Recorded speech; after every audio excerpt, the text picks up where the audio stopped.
In the 1970s, the city of Perth, Western Australia, experienced an urban sprawl that made its suburbs clamber up and down the coast of the Indian Ocean. These suburbs, tenuously connected by fragile railways, like a spider web, was where I lived as a child. These novel infrastructure developments meant that I was isolated to only my hometown, unable to find a reliable way to roam. For that reason, my friends and I would often spend a lot of time at the namesake of our suburb, Lake Joondalup. Our group was a bit of a motley, connected by our own tenuous thread. We all loved to explore the bush, which at that point had yet to be swept aside by the development. Now, despite a wide circle of friends with similar interests, I only really felt close to a young boy called Tristan. He was a large child with a kind manner, and a jagged row of white teeth that contrasted sharply with his dark skin and soft features. We both loved the night. We loved the late evenings where a new world opened up to us around the lake. We would continue to explore the tree-lined banks after most kids went home for dinner. This day, we had been skipping stones across the lake while discussing the short assignment our teacher had set. Tristan, being Aboriginal, had been given the assignment of finding out the meaning of many of the words we had in our day-to-day life that came from the first Australians. "So," I said, tossing another rock into the lake, "what does Joondalup mean?" "I actually know that one." Tristan had picked up a larger rock than usual, and he weighed it in his hand as he thought about the best way to articulate his answer. "It means place of shining, or place of white." "No way! That's so lame," I said, with all the seriousness a fifth grader could muster. "You're lame." Tristan ditched the rock at the water beside me, and some of it splashed on my new white socks. I charged at him, trying to avenge myself for the inevitable wrath of my mother. He turned and legged it, with surprising swiftness for such a large boy. We ran through the bush, our chase taking us right along the edge of the lake. The next thing I knew, Tristan, maybe 3 or 4 paces in front of me, tripped. I saw him stumble, his ankle twisting in an odd fashion, before he keeled over and plunged straight into the dark water of the lake. The banks were a sharp, 2-foot drop into the water that was deep enough to submerge him entirely. He surfaced. "Christ!" he squealed as I kneeled on the bank to try to help him out. "It's so cold!" I didn't respond. Behind him was a white shape, blurry in the dark water, but rapidly sharpening like an inverse silhouette. "Yeah, let's go." I reached out to help him when suddenly the shape seemed to unfurl, wrapping itself around Tristan and dragging him downwards. My heart began to jackhammer against my ribs, causing the blood to pound in my head. Tristan surfaced and flailed. I didn't hesitate, grabbing the back of his shirt collar and pulling him upwards, as a pair of milk-white arms, each finger tipped with gleaming claws, snatched at him from the lake. He was hurt bad. His ankle was swelling and already mottled with bruising. I tried to drag him, carry him, but he was far too heavy.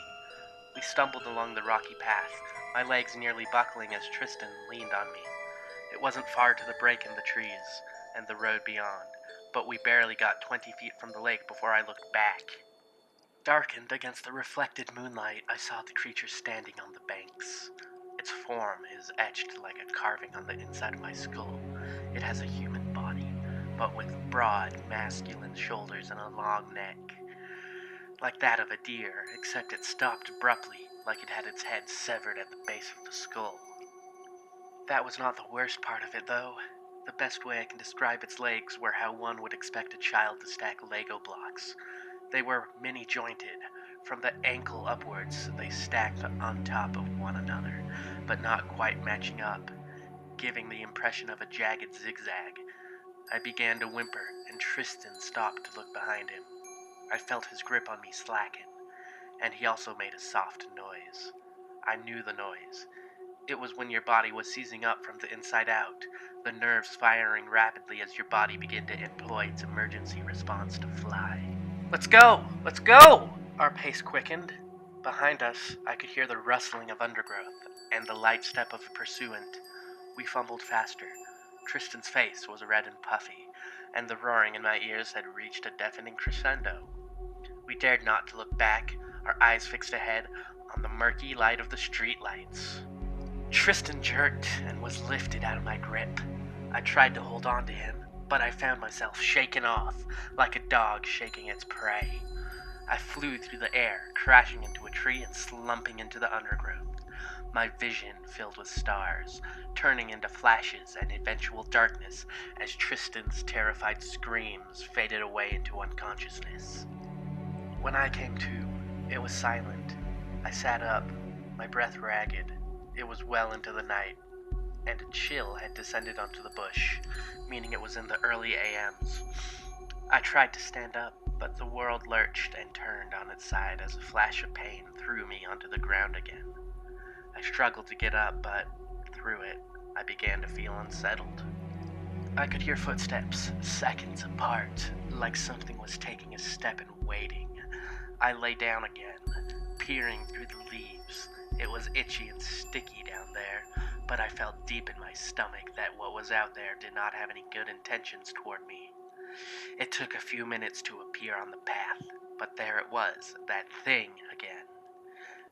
It turned out that it was not waiting, but its legs were lengthening, allowing it to take huge strides. Now I realized it was stepping backwards. Yes, I could make out its shoulder blades and the jagged line of its spine as it walked up the path. Its neck was swaying, as if it was looking around behind it. As it drew level, I had to bite down on my tongue to stop me from crying out. It was carrying Tristan's limp body in its arms. His dead weight barely seemed to register as the creature cradled him like a baby. It drew level as I was processing the sight of my friend, and I saw that at the end of that neck, where I had not identified a head, was a face, a flat, human face. I squeezed my eyes shut, willing the creature to go away. It walked up and down the path, and even through the bush, it passed within feet of me. I could hear the sound of its joints popping as it moved. Its shadow blotted out the moonlight periodically, but it never found me. They found me just after sunup. I was still curled at the base of an ancient white gum, sobbing silently. They nearly missed me, as I was obscured by a thicket of some spiny shrub. But there I was, clutching my knees to my chest and whimpering softly.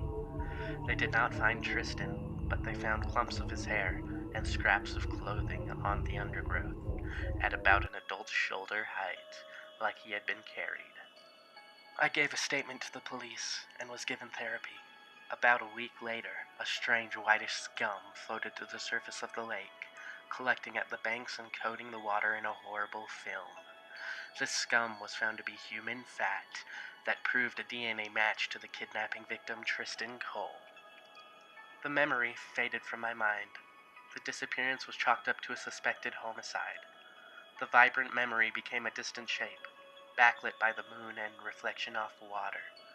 Sometimes my fear would rear its ugly head when I drove past the solid wall of trees that made up the edge of the lake reserve, but it was nothing more than a traumatic event folded away into a corner of my mind. That was until last week, when the thought of the creature was refreshed, given a new coat of fear-induced detail. Running in the local paper, The Weekender, was an article on new findings in the etymology of the word Joondalup. New research suggested that Joondalup meant place of the creature that can only walk backwards.